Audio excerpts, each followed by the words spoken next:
Arthur Szyk is perhaps best known as an artist activist, somebody who uses art to address the crisis of his day. But paradoxically, he also was incredibly steeped in the past, someone who is able to draw upon the rich reserve of historical knowledge to help illuminate the current crisis.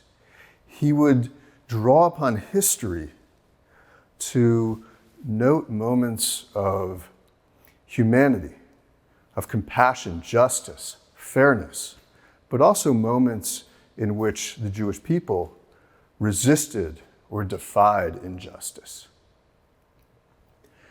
This is perhaps best exemplified in his masterpiece, The Statutes of Boleslav the Pious.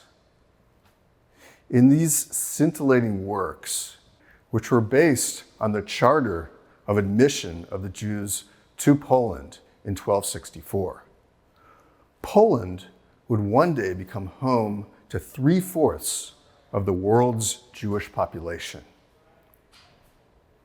Throughout this work, Szyk highlights Jewish economic contributions, moments of Jewish patriotism in Poland, and moments of Polish-Jewish symbiosis. The message seems to be that if a country treats Jews fairly, it will be richly rewarded with Jewish gratitude and pragmatic economic contributions. The year of the composition of these works, 1927, was momentous in Polish-Jewish history. World War I and the aftermath had seen horrible pogroms or anti-Jewish violence and really exposed the ugly side to Polish nationalism. But in 1926, a very tolerant, albeit autocratic leader arose, Marshal Pilsudski, who really sought to suppress anti-Semitism and anti-Jewish violence and was more tolerant-minded. A year after his coup, 1927, Szyk felt hopeful about the Polish-Jewish experience. It was perhaps a moment in which Polish-Jewish brotherhood could reemerge. So he was seeking to highlight moments throughout history which showed what he felt was the true Poland, a humane, tolerant Poland. Unfortunately, these hopes would be dashed.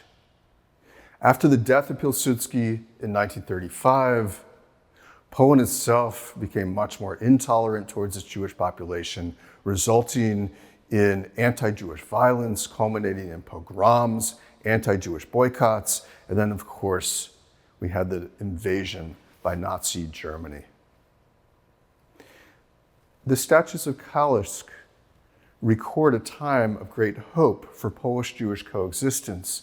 The aftermath, which Szyk also addressed in his art, demonstrates what would become the flip side to this: oppression, persecution of Jews, but also, as we see in this image of the Warsaw Ghetto Uprising, Jewish persistence, resistance, and heroic defiance.